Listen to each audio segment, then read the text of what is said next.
ঢিল ছোঁড়ার শাস্তি, শিশুকে খুনের অভিযোগ প্রতিবেশীর বিরুদ্ধে। ঘটনার জেরে দক্ষিণ ২৪ পরগনার বারুইপুরে চাঞ্চল্য। ৪ বছরের পিঙ্কু মুখোপাধ্যায়ের বাড়ি উত্তর ২৪ পরগনার ঘোলায়। ১৫ দিন আগে মায়ের সঙ্গে বারুইপুরের শাঁখারি পুকুরে মামা বাড়িতে আসে সে।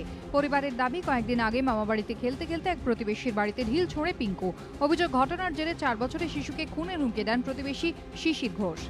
যেহেতু ওর ছেলেকে আগের দিন আমার ভাগনা ঢিল মেরেছিল, তাই নিয়ে উনি বলেছিলেন যে ভবিষ্যতে যদি করে আমরা আমাদের ব্যবস্থা নেব, আমরা মারবই।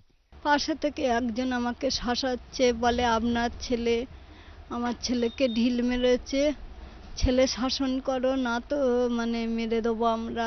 তার পরের দিনকে ঘটনাটা ঘটে। প্রথমে বিষয়টিকে তেমন গুরুত্ব দেননি মামা বাড়ির লোকেরা। এরপর শনিবার সন্ধে মামা বাড়ির সবাই দেখেন পিঙ্কু নেই। তার নিখোঁজের খবরে এলাকায় চাঞ্চল্য ছড়ায়। এরপর মামা বাড়ির কাছে একটি আম গাছ থেকে ঝুলন্ত অবস্থায় উদ্ধার হয় ছোট্ট পিঙ্কুর দেহ। বারুইপুরের শাঁখারি পুকুর এলাকার হালদারপালা, ঠিক এই জায়গায় আমি দাঁড়িয়ে রয়েছি। এই বাগানেই শনিবার বিকেলে সেই ৪ বছরের শিশুর দেহ পাওয়া যায়।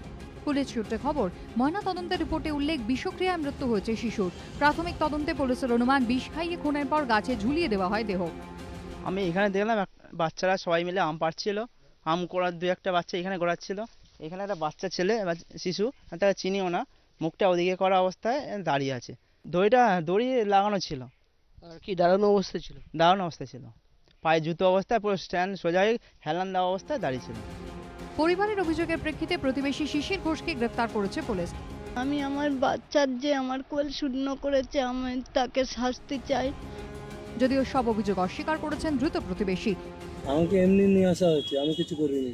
আমি ছিলাম না, আমি থামসাপ কোম্পানি ডিস্ট্রিবিউটারে কাজ করছিলাম। রাত্রি ৯টায় ফিরেছি, আর ঘটনা ঘটেছে বিকালের দিকে। ওই যে ওর বাবা কেস করেছে, বাচ্চাটাকে একটু বকেছিলাম আগের দিন, তারপর আবার ওনাকে বললাম যে মেরো না, যেন না মারা হয়, বকাও দেবে না, এই বলেছিলাম। না না না না, কোনো হুমকি টুমকি দিইনি, কোনো কিছু দিইনি।